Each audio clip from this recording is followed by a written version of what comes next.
Welcome to Genesis Unleashed, where we unleash the truth of Genesis. And on today's program, we're going to show you amazing design in living things.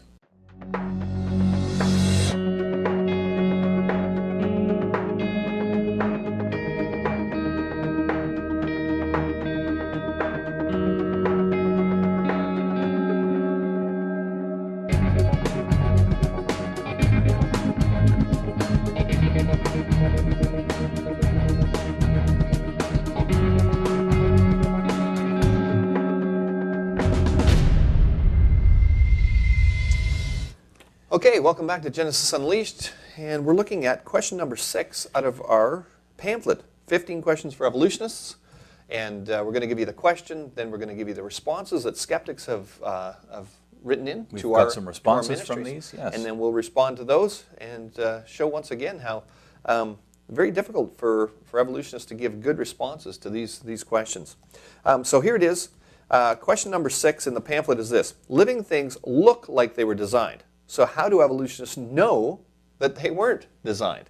Okay. And Richard Dawkins wrote, "Biology is the study of complicated things that have the appearance of having been designed with a purpose." Francis Crick, the co-discoverer of the double helix structure of DNA, wrote, "Biologists must constantly keep in mind that what they see was not designed, but rather evolved." They've just got to tuck it up there. The problem for evolutionists is that living things show too much design. Who objects when an archaeologist says that pottery points to human design, yet if someone attributes the design in living things to a designer, that's not acceptable? Why should science be restricted to naturalistic causes rather than logical causes? And you can, to get some more information about this article, or about this argument, I should say, go to creation.com/design -legit, and you're going to see a great article there that will get into this in more detail. Yeah, I like that last question there that was tacked on the end. Why should science be restricted to naturalistic causes rather than logical causes? Shouldn't logic dictate where we go rather than limiting it to naturalism and censoring out any explanation that isn't naturalistic? Sounds like a religious overtone. It's going down that road, isn't it? Yes. Yeah.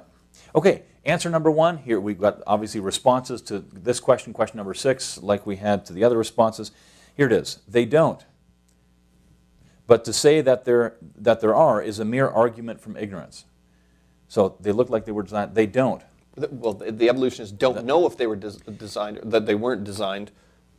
But if you say they are designed, that's an argument from ignorance. Right. Yeah. Right. And this was also stated in part 1 in the argument. But design is based on what we do know.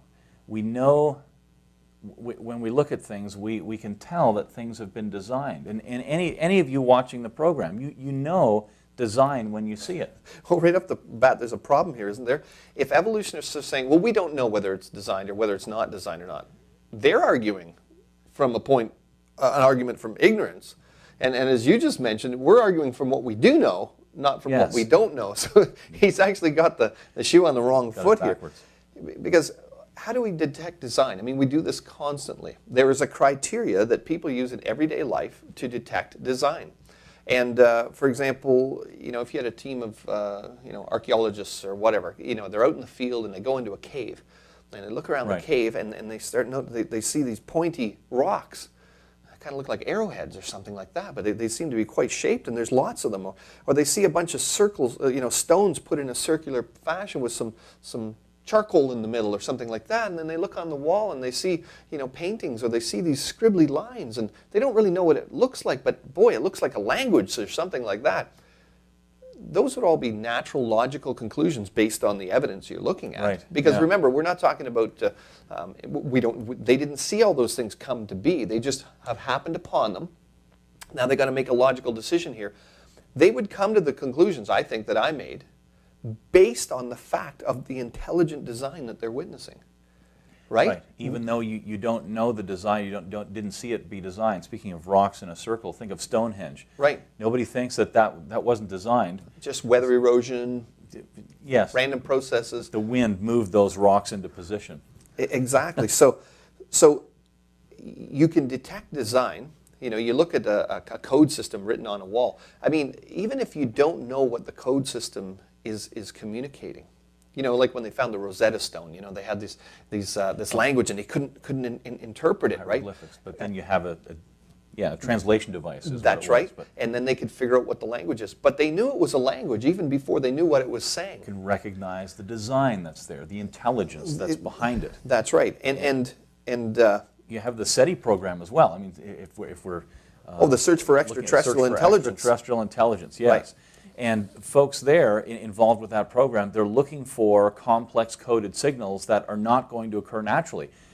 That implies that we can tell the difference between something that would be natural and something that would be intelligently designed. Right. That would come from For intelligence. example, a coded language system, if we're listening for it, right? Because we want to hear signals from the aliens that are out there. That's the idea. Like that, right. If we could know that we could tell if it was intelligently designed, a code system, a language system, if it came from outer space, and then we look down our microscopes and we see DNA, which is an extremely complicated coded language system, why would you say that that's naturalistic, but if it came from outer space, it wasn't naturalistic? Doesn't make sense. It doesn't. Okay, answer number 2. If there were a designer, we should see designs tending towards simplicity, not complexity. Yet that is the opposite of what we see. We need to make a point here, folks. The answers that we're listing here that have come in from skeptics, from evolutionists about these questions, we're not cherry picking them. We're not making them up. We're not just answering certain ones and not answering others. If you have a better answer to some of these questions, please email them in and we'll respond to them. This is an actual, I mean, I wanted to point that out because... Do we need to answer this? Or is this... Would you use that argument if you were talking about a computer? You know, this computer is way more sophisticated than that computer. So the less sophisticated one was designed, but the more sophisticated one wasn't designed. It doesn't really fly. It's kind of nonsensical here. Okay, answer number 3. Vestigial organs provide evidence of evolution. These are structures which once had a purpose, but no longer do. And this is, we've heard this many, many times over many years. Vestigial organs, there was dozens and dozens of them. For example, at the in Tennessee in 1925, at the famous Scopes trial, there was all kinds of them listed, something like 200 different vestigial organs and so on, were in the books back at that time. But how many are there today? None. Right. People talk about the pituitary gland was a vestigial organ. It doesn't really have a useful function. Or your appendix. The appendix. Yeah. No, just rip it out. It doesn't really have a useful function. Well, actually they do have useful functions. Right. And even if you could find an organ that you say, well, now is degenerate, it used to have a purpose, now it's degenerate, doesn't have a purpose, that's no argument from evolution anyway. This has always been a terrible argument from evolution because it fits the creationist model. For the Bible. Yeah, that we started in perfection and we've been degrading ever since. If you could find an organ that was on its way to becoming something, or just all of a sudden appeared or could do something that, and we never had it before, that might be an argument for evolution. But to go in the other direction, it's just not a good work. No. Okay, another answer number 4 that has come in to question 6 here. There are structures that would be, or that are, horrendously designed, but they're easy to explain if they evolved. The laryngeal nerve, I'm not sure if I'm pronouncing that properly, is one example of this. Right. So this is a nerve that goes, well, from your brain, obviously, right, and it loops around down near the heart and then comes up to your larynx again. Yeah. And so there's actually many different versions of this. We've got bad back, we've got weak backs, and all these poorly designed eye, and all these kind of things. But let's take on the laryngeal nerve here as the skeptic. This is a common argument, by the way. Richard Dawkins uses this in some of his books and things like this. Okay, well, let's look at a well-known textbook. Medical textbook, Gray's Anatomy, and see what they have to say about the laryngeal nerve. As the recurrent nerve hooks around the subclavian artery or aorta, it gives off several cardiac filaments to the deep part of the cardiac plexus. As it ascends in the neck, it gives off branches more numerous on the left than on the right side to the mucous membrane and muscular coat of the esophagus, branches to the mucous membrane and muscular fibers of the trachea, and some pharyngeal filaments to the constrictor pharyngeus inferior. Sorry, I might not have pronounced that correctly. here's the problem. Dawkins is only considering its main destination, which is the larynx. Right. In reality, this nerve has a role in supplying, parts of the heart, the windpipe muscles, mucous membranes, esophagus, which would be a good explanation for its route. It's doing multiple jobs along the way. Isn't this kind of like the whole vestigial organ argument that was popular years ago? Really, the vestigial organs that used to be on the list many, many years ago, right. It's just that we didn't know what they were for right. yet. We do today, and as we learn more, as scientists learn more about how the human body works, this apparent bad design or the vestigial organs, they all fall by the wayside. Right, right. And you think about it, even today, humans designing things. If we design something and it takes like let's say a longer route to do something. Okay. Let's say like a car, and you've got an engine in the front, so a vehicle with the motor in the front, and then you've got its exhaust pipe, and it takes this this branching route towards the back, and then emits the exhaust. Okay. And I mean that could be a problem because that gives more opportunity for damage if you're driving along the road. I mean it's all exposed along corrosion, the bottom. You need to get your exhaust system that's replaced. a terrible design. Yeah. Maybe not. I mean, there's a balance, right? When engineers are designing things, they might say, okay, well, yeah, but we can either do this or we can do this, but this is the optimum way to do it. There's good reasons that it takes the long route rather than just going out the bottom of the car. Right, and even if you could point to something, you said, well, I think I could have built it better. I could have designed it better. That's still no argument that it had been designed. For example, World War II.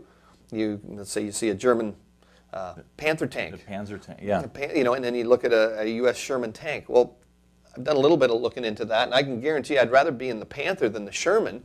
It's got a little better armor, it's got a lot better gun, et cetera, et cetera. But you wouldn't look at a Sherman tank and say, oh, that's proof that it wasn't designed by anybody. Now, I'm not saying that God didn't design things as good as they could have been. I'm just saying it's a combination. Maybe you don't know whether it's the optimum design or not, and whether it was designed good or bad doesn't mean it hasn't been designed, and you're not taking into account the fall, the degeneration of man. Yeah. Okay, answer number 5. There's a 5th response that came in. It's very lucky that everything works out just so that it looks like if it were designed. But if it weren't, we wouldn't be around to notice it. Okay. That's the anthropic principle all over again. If the Earth wasn't just the right distance from the sun, if it didn't spin the right speed, if there wasn't water here, and so on and so forth, then we wouldn't be here to ask the question. And so it's just luck. But it's an explanation, but it's not an explanation, because the question was, if they look designed, how do you know that they weren't designed, right? Now, if I got charged with murder in a country that was still used a firing squad, and they pin me up against the post, and there's 10 guys there with guns, and they all stand there, and they're all trained marksmen, and they all aim at me, and click, either the gun doesn't go off or everyone misses. Or they all miss. They all miss. They're 15 feet away, and every one of them, trained marksman, misses. Okay, so you're alive, and the reason is because if those events hadn't happened, you wouldn't be here to ask the question or to realize that you were alive. But does the mere ability for me to ask the question, is that an explanation for why the guns misfired? You'd naturally be wondering, what's the cause of everyone missing or all the guns misfiring or something like that? Right. There's something deeper behind it. The fact that they all had the last name Smith. Hey, there you go. There you go. There's an answer. So really not anything that really challenges the question at all, but people are welcome to write into the website. Go to creation.com, take a look around, get some information, and we believe that if you do so and you really have an open mind, you'll come to the conclusion, as we have, that you can actually trust the Bible from the very first verse.